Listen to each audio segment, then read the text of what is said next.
삼각 섬유 연골 복합체 손상에 대해서 알아볼게요. 아, 오늘 좀 되게 어렵네요, 다. 네. 네, 쉽게 설명을 좀 드리겠습니다. 네네네. 저 화면을 한번 볼 수 있을까요? 네. 삼각 섬유 연골 복합체는 앞서 말씀드렸다시피 손목뼈와 척골 사이에 존재하는 정상적인 섬유성 연골이 되겠습니다.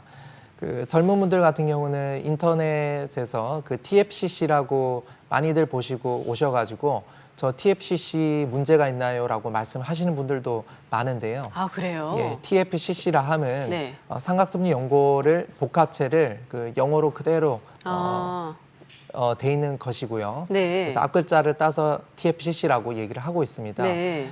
TFCC 같은 경우는 요골, 손목 측에서 요골과 척골 사이에 정상적으로 이어주는 그런 조직이 되겠고요. 손목 관절 회전 안정성에 가장 중요한 구조물이 되겠습니다. 그래서 이제 쉽게 설명을 좀 드리면은요.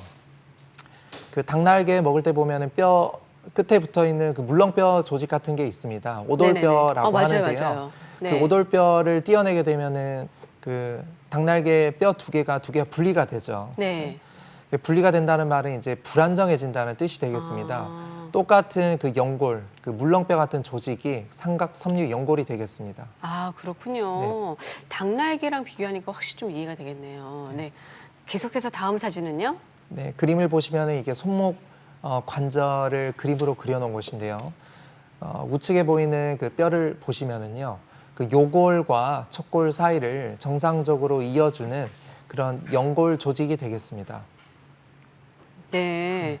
아, 네. 그러면 이제 삼각 섬유 연골 복합체 손상, 그럼 손목을 다치는 좀 부상에서 좀 쉽게 발생하는 건가요? 어떻습니까? 네. 맞습니다. 일반적으로 스포츠를 많이 하시는 동작, 손과 손목 동작이 네. 새끼손가락 쪽으로 손목이 편향이 되는 운동이 굉장히 많습니다. 해보시면 아시겠지만은 엄지손가락 쪽으로는 옆으로 잘 넘어가지가 않습니다. 대부분은 새끼손가락 쪽으로 이렇게 편향이 되는 동작이 많겠고요.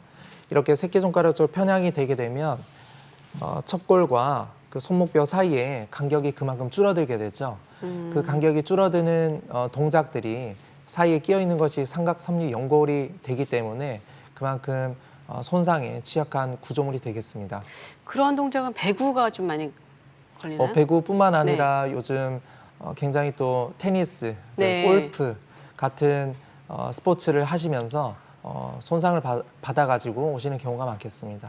그럼 평상시에 늘 이제 컴퓨터를 하는 직장인들 같은 경우는 어때요? 맞습니다. 키보드 작업을 할 때 보면은 네. 일반적인 키보드가 이렇게 네모나게 돼 있죠. 네네네. 그러면은 손목이 키보드 할 때는 살짝 척축으로 이렇게 편향이 된 동작이 되겠습니다. 맞아요, 맞아요. 그리고 네. 밑에 뭔가 받침대를 하지 않으면은 손목이 뒤로 이렇게 젖혀져 있는 동작이 되겠죠. 네네네네. 척축으로 편향이 돼 있고 뒤로 넘어가져 있고 이런 동작에서 손목을 많이 쓰시게 되면은 그만큼 그 사이에 있는 연골에 부딪히는 어떤 상황이 되기 때문에 이런 경우는 이제 퇴행성이죠. 어떻게 보면 과사형과 퇴행성으로 생길 수가 있겠습니다. 네, 아까 이제 TFCC라고 하셨잖아요. 맞습니다. 그러니까 많이 좀 얘기를 한다고 해서 젊은 분들한테도 좀 많이 걸리나 봐요. 아무래도. 맞습니다. 네. 예. 자, 그럼 어느 부위가 좀 아팠을 때 삼각 섬유 연골 복합체 손상을 좀 의심을 해봐야 될까요? 앞서 손목 척골 충돌 증후군과 부위는 거의 비슷합니다. 네. 보시다시피 화면에 보이는 것처럼 저 부위가 이제 잘 안 보이시겠지만은 이 새끼손가락 측에 손목 부분이 되겠습니다. 이 부분에 살짝 들어가는 물렁물렁한 부분이 있는데요. 네. 이 부분을 이제 척골와라고 합니다. 이 부분에 압통이 있으시거나 손목을 이렇게 회전을 할 때 네. 손목에서 이렇게 딱딱 소리가 나는 네. 그런 연발음 같은 것이 들리게 되면 의심을 해볼 수가 있겠습니다. 그렇군요. 다음 사진 볼까요?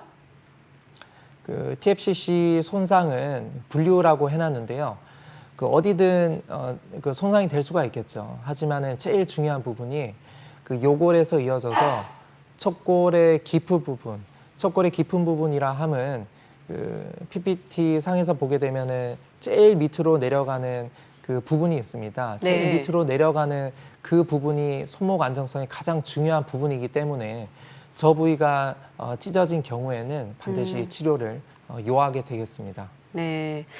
TFCC가 훨씬 좀 편한 것 같아요.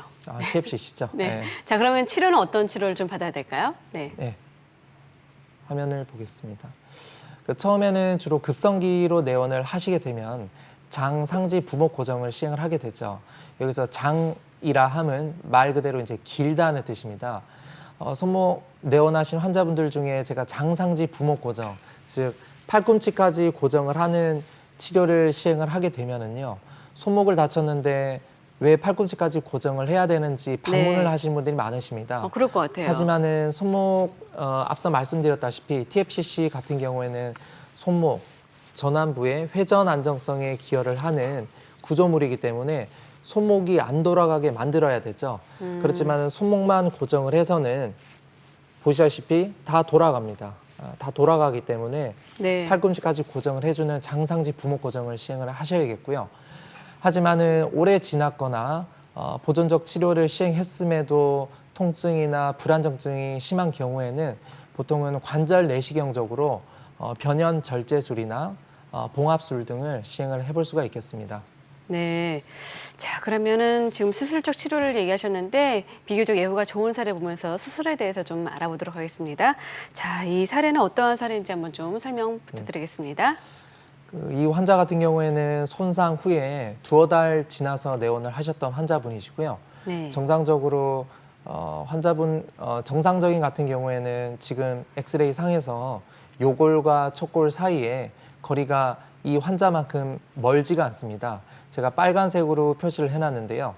요골과 척골 사이가 멀어진 것을 관찰을 할 수가 있겠죠. 마치 우리가 닭 날개를 먹을 때 그 물렁뼈를 이렇게 똑 떼어내서 뼈가 이렇게 벌어지는 상황으로 생각을 하시면 될 것 같습니다. MRI를 보시게 되면은요, 네. 화살표, 빨간 화살표 부분입니다. 까만색의 섬유성 연골이 척골까지 이어져야 되겠지만은 이 환자 같은 경우는 하얗게 지금 파열이 돼 있는 소견을 관찰을 할 수가 있겠죠. 그래서 네. 다음 사진을 보시면은요, 이 관절 내시경 사진입니다. 보이는 것이 지금 삼각섬유 연골 TFCC가 되겠고요. 그 TFCC를 우측에 보시면은 실로 봉합을 해놓은 사진이 되겠습니다. 다음 사진 보시면은요. 그래서 이제 수술 이후에는 수술 전 엑스레이와 비교를 해보게 되시면은요. 정상적으로 요골과 척골 사이에 거리가 회복이 된 것을 관찰을 하실 수가 있겠습니다. 네. 저희가 보여드린 사례는 예후가 좋은 사례입니다. 환자분의 나이나 평소 질환에 따라서 치료 경과가 달라질 수 있음을 말씀드리겠습니다. 치료 시 어떠한 점들을 좀 주의를 해야 될까요? 네. 이것 또한 중요한 것은요. 그 봉합을 해놓은 혹은 보존적 치료를 시행을 하게 된다면은 당연히 주치의가 제안하는 고정 기간을 반드시 지켜주셔야겠습니다. 교과서적으로는 6주 정도는 장상지 부목 고정을 시행을 하셔야 되겠고요. 네. 그리고 수술을 하는 경우에는 봉합을 해놓은 연골이 뼈에 붙는 데까지 걸리는 시간이 있겠죠. 그래서 이것 또한 주치의가 제안하는 고정 기간 동안 반드시 착용을 잘 그리고 고정을 잘 해주셔야겠습니다. 그리고 이 질환의 특성상 만성으로 진행을 할수록 치료 결과가 썩 좋지가 않습니다. 그래서 웬만하면은 의심이 된다면은 네. 조기에 진료를 받고 진단을 받고 치료를 받는 것이 권장이 됩니다. 가장 그러면 예방이 중요하잖아요. 어떻게 좀 예방을 해야 될까요? 네. 오늘 주제는 다시 말씀을 드리면은 손목에 새끼손가락 측 손목에 병변이 발생하는 손목 척골 충돌 증후군과 삼각섬유 연골 TFCC의 병변이 되겠는데요. 여기에 이제 좋지 않은 동작들을 한번 모아봤습니다. 맨 왼쪽 사진부터 보시게 되면은요, 이 손목의 위치를 중립 위치라고 얘기를 하게 되겠고요. 네. 주먹을 세게 쥐게 되면은 앞서 보셨다시피 척골과 그 손목뼈 사이에 간격이 줄어드는 효과를 줄 수가 있습니다. 그래서 주먹을 세게 쥐는 동작 별로 좋지가 않겠죠. 그리고 손목을 엎치는 동작. 그 다음 사진 보시게 되면 이렇게 손바닥이 아래로 가게 엎치는 동작을 볼 수가 있겠는데요. 네. 이런 동작이 또 키보드를 항상 사용하는 동작이죠. 네. 그래서 이런 동작도 좋지가 않습니다. 일단은 이 질환 같은 경우에는. 그리고 새끼손가락 쪽으로 손목이 이렇게 편향이 되는, 마지막 사진을 보시면 편향이 되는 동작인데요. 이 모든 것을 동시에 하는 어떤 동작을 하시게 되면은 그만큼 그 손상을 받을 수 있는 동작이 되겠습니다. 네. 반대로 이렇게 하면 괜찮아요? 반대로 한다고 해서 좋은 것은 아닙니다. 네. 알겠습니다. 네, 지금까지 도움 말씀 주신 분은요, 김동민 원장이었습니다. 오늘 말씀 감사합니다. 감사합니다.